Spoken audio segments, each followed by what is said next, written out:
Gentlemen, dive headfirst into a riveting exploration bound to leave pessimism in the dust, as we dissect Learned Optimism by Martin Seligman. Imagine dogs subjected to shocks. One leaps free while the other is trapped, helpless. This experiment unveils the profound effects of perceived powerlessness, paralleling the experiences of some individuals facing life's shocks. The dog capable of escape carries a lesson of resilience into new trials, bounding out when adversity strikes again. However, the one caged by circumstance learns a desolate lesson. That action seemed futile, giving way to a grim resignation scientists call learned helplessness. And like these dogs, some individuals come to feel that, no matter their efforts, the outcome remains out of their control, an attitude that can dominate their existence, leading to tears rather than tenacity. Let's pivot to optimists versus pessimists. With positivity comes an abundance of rewards, greater achievements, sturdier health, extended longevity, and a sturdier shield against ailments such as cancer.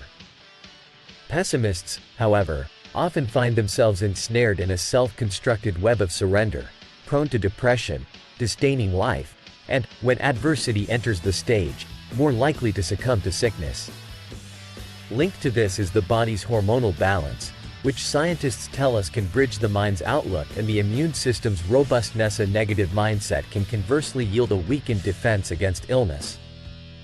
Zeroing in on what brews a pessimist's worldview, we investigate their explanatory style, how they interpret life's downturns.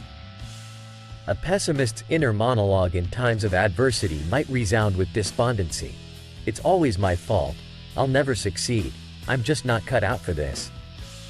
Contrastingly, the optimist maintains confidence. "It wasn't my time, I'm still learning," or "this was out of my hands." Pessimism weaves a tale of permanence, pervasiveness, and personal failings.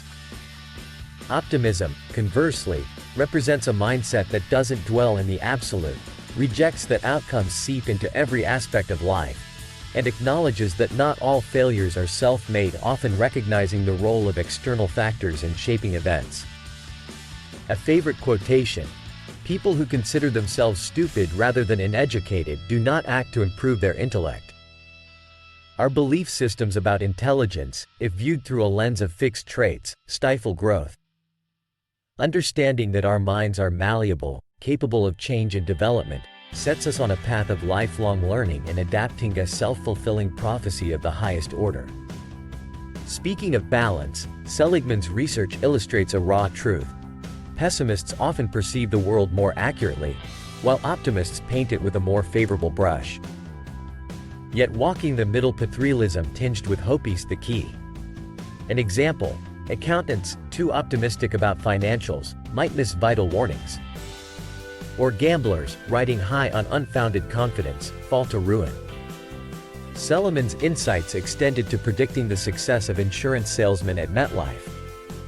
He argued that beyond attitude and motivation, optimism was the golden ticket to forecasting performance, going so far as to claim his model outperformed MetLife's own metrics. Intrigued? Seligman offers you a challenge: test your own optimism through a series of queries outlined in his book. It's a tool that scales your viewpoint on this spectrum. My friends, as we wrap up, I leave you with this. If today's introspection has given you a richer perspective, consider the value it has brought you.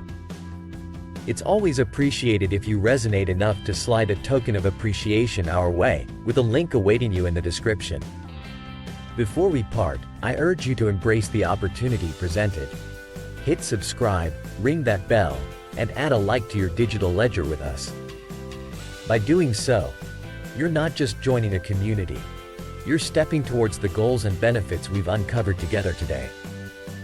Now, to you, the architects of your own fate, what shifts in thought will you implement after today's revelations? Let that question guide you as you forge ahead. Are you ready to revolutionize the way you think about learning? Well, buckle up, because you're about to uncover strategies that can transform anyone, even those who've wrestled with math and science, into an academic powerhouse. Max Sterling here, diving into pivotal mind-shaping techniques that'll change your game. Whether you're dealing with personal finance, investments, or just looking to dominate in your career, these insights are gold. Don't forget to hit subscribe, like, and ring that bell for more wisdom that'll put you squarely in the driver's seat on the highway to success. Let's kick things off with a story that might just knock your socks off. Picture this: a young lady named Barbara Oakley, an engineering professor at the University of Auckland. You'd assume she had math and science coming out of her ears since childhood, right? Wrong. Believe it or not, Barbara was no child prodigy. In fact, elementary and even high school math and science sent her into a spiral of hopelessness. She made a vow to forever steer clear of numbers and scientific jargon, convinced her brain wasn't wired for it. But here's where life throws in one of those curveballs. She enlisted in the military and became adept at Russian translation. After her service, with job opportunities thinner than a slice of deli meat, her fate took another swerve. Surrounded by engineers, she saw the light. Math and science were her ticket to endless opportunities. Still doubting her inherent abilities, she made a bold decision at 26. She would learn to learn. This journey led her to a eureka moment: focus and diffuse modes of thinking. Imagine holding a flashlight. That's your focus mode, zeroing in on problems with a tight beam of concentration. But then there's diffuse mode, like floating in a dream where ideas swim freely, unchained and wild. This is when your brain steps back, juggles concepts, and lets them mingle and marinate. Turns out, our hunter-gatherer ancestors were onto this without even knowing it. Foraging for berries? That's laser focus. But sudden rustling in the bushes? You'd better switch on your diffuse thinking and prepare for anything, from a rabbit to a ravenous lion. Science backs this up. Neuroscientists have spotted these two contrasting modes. While focus mode operates in the prefrontal cortex, diffuse mode is the whole brain's free-for-all party. Juxtaposing periods of intense focus with carefree diffuse thinking is the secret sauce to learning anything from online banking tricks to the complexities of digital marketing. Barbara advocates for the Pomodoro technique. Here's the deal.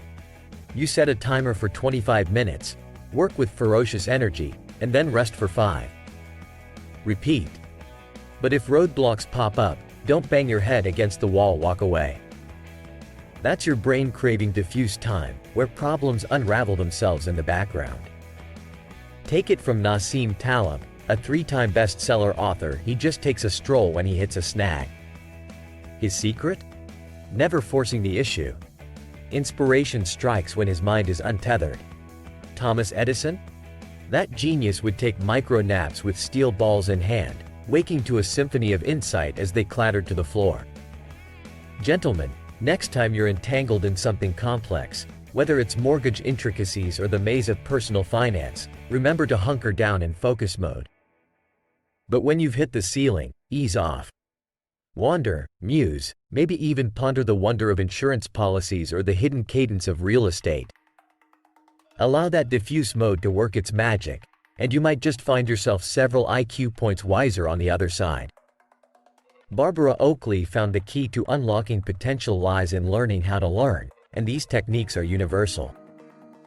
No matter the challenge, from mastering software to navigating modern life dating, anyone can rise to academic stardom. I urge you tap into this knowledge. Keep watching until the end and imagine what could happen if you start applying these methods to your life right now. As we roll down this treasure trove of learning, let's not forget why we're here. The path to bulldog mindset, to divine masculine intellect, starts with recognizing the power within us. Whether it's real estate, finance and investing, or even the nuanced world of marketing and advertising, the brain can be your most effective tool. Still here? Then you're already on the fast track to bending your reality in ways you didn't think possible. You've taken the first step towards lifelong learning, towards truly understanding the strong, successful male mindset. Before we cap off, remember to hit subscribe to join a community dedicated to growth, wisdom, and success. So, I ask you, what from this treasure trove of insight will you harness and wield in your life starting today?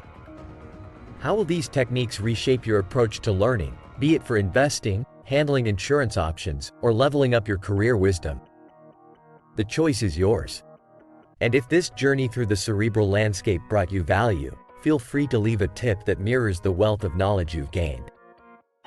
The link is waiting just below in the description. Stay sharp, and let's keep redefining success together.